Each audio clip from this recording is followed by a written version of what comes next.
Let's get straight on with the show, though. Let's talk again about this breaking news, if you might like, the preliminary findings of the COVID inquiry that continues apace, that trundles on at the cost of about £180,000, £175,000 a day.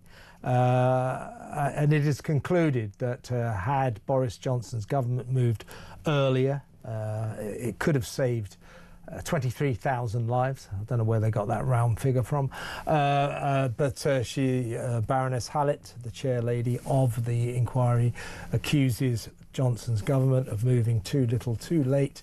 Had they have moved earlier, she said, they might have avoided a lockdown. Still no word, though, from this inquiry, because it's not even looking into it, as to whether or not we should have had lockdowns at all. That's what they should be discussing, and I think the answer to that is unequivocal. No, we shouldn't. We should never do that again. We're still suffering from the effects of lockdowns. Let's talk to someone who's been very vocal on this issue. Pleasure to welcome him to the show, former Conservative Cabinet Minister Sir John Redwood. Welcome, Sir John. Good afternoon. Your thoughts about this? I think I'm somewhat sceptical about all this. There's Baroness Hallett, this incredibly expensive, lumbering COVID inquiry that refuses to look into the question that we really want answered.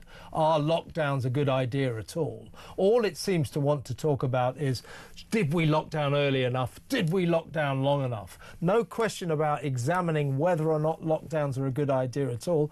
I think they're a terrible idea and we must never do it again. However, the initial report from Baroness Hallett is that chaos at the heart of Boris Johnson's government and moving too little too late caused 23,000 deaths. Pretty handy round number, that, isn't it? Well, it is indeed, and I think it goes to the heart of the issue, which you're rightly highlighting. What was a COVID death? Yes, there are families still mourning. People were carried away by a very nasty, virulent version of the disease, and we're all very sad about that. But the UK seemed to attribute to COVID an awful lot of deaths going on at the time.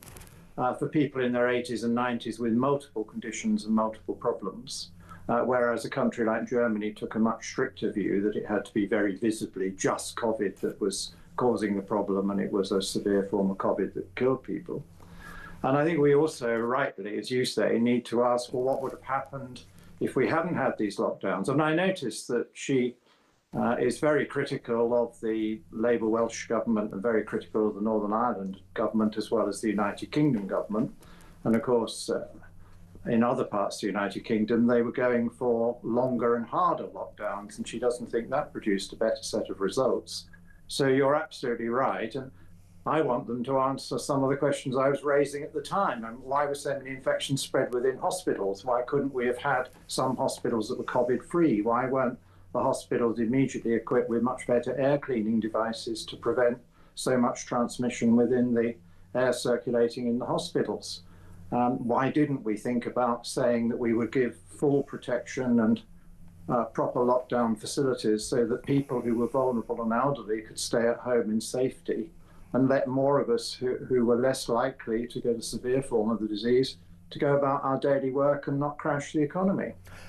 I think also, Sir John, there should be some sympathy for Boris Johnson and his government in the early stages as this COVID crisis began. I mean, this was a very, very difficult situation, and she's talking about if we'd have only locked down a week earlier, 23,000 lives could have been saved.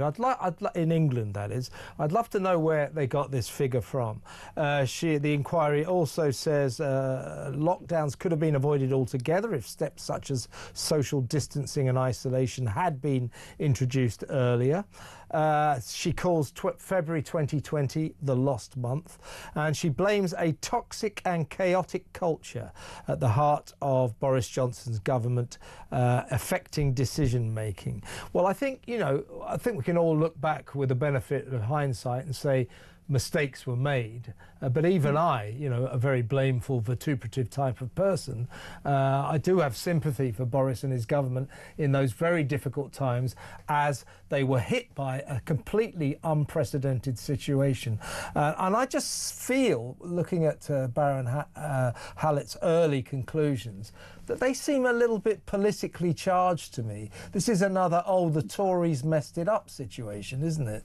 Right, there's a danger of that, and attributing far more power to the politicians and not analysing properly what the NHS was doing and what all the main scientific advisors were doing. Because obviously the Prime Minister and the Chancellor were reluctant to lock the whole country down because they didn't know at the beginning how big this was going to be and whether lockdown would make that much difference to the number of people that ended up with a bad version of the disease. And they had to weigh up what it was going to do to the economy. And as you were hinting in your introduction, the long-term effects are still with us. And I think it was completely wrong to shut down all the schools. And we've now got a generation of school children whose education was badly interrupted at crucial times in their development. And we've got all sorts of problems with the colossal debts we built up because we stopped so many people earning a living and suggested that we could just borrow a whole load of money to keep them going as if nothing had happened. And so I don't blame the Prime Minister and the Chancellor for saying to these officials, surely there's got to be some balance here. Indeed, I was on the side at the time of saying you've got the balance wrong, that there are many more people who could go about their work and keep the economy going to avoid the obvious longer-term problems that living off debt and borrowings was going to create. And I don't know quite how deeply this inquiry, this lumbering, massive 180 grand a day inquiry is going to go into the issue of the vaccine itself, because it needs to be talked about.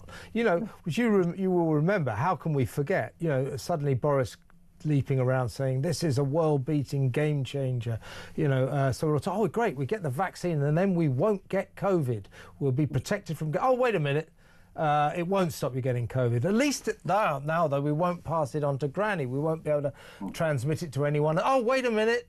It won't stop you passing it on to Granny. It won't stop you transmitting it. And then all of it, they just sort of basically say, oh, yeah, but we think it'll probably stop you dying. Well, I'd like to know how they quantify this. And people are still being, particularly old people, are still being sort of advised quite strenuously to, you know, have this vaccine 3 times a year. People have had 20, 30 vaccines, COVID vaccines, since the inquiry, since the actual crisis itself. And, like, you know, frankly, it's just not a very good vaccine, is it? We need to talk about this, don't we? Well, I'd like to see more data on it. I agree, because I think there's a lot of scepticism out there. And indeed, the medical profession has gone off some of the vaccines that were used very prominently at the time, and it'd be nice to have a proper explanation of all that.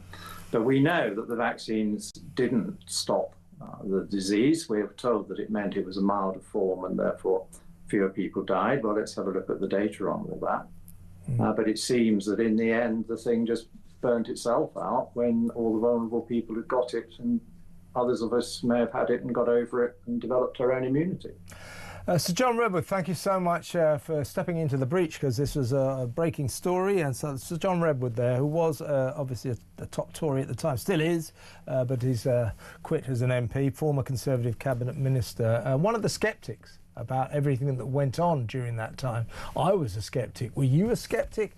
I mean, I just thought we were living through a time of madness.